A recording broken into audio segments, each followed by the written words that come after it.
ہوگی۔ حضرت ابو سعید ابو الخیر کی اس ایک ربائی پہ ہم بات مکمل کرتے ہیں۔ آپ فرماتے ہیں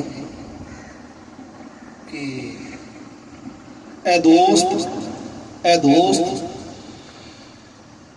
کہ اے میرے دوست، جورے تو از آن کشم کہ میں تیرا ظلم، تیری آزمائش اس لیے برداشت کرتا ہوں کہ روئے تو نکوست، کیونکہ تیرا چہرہ بڑا خوبصورت ہے۔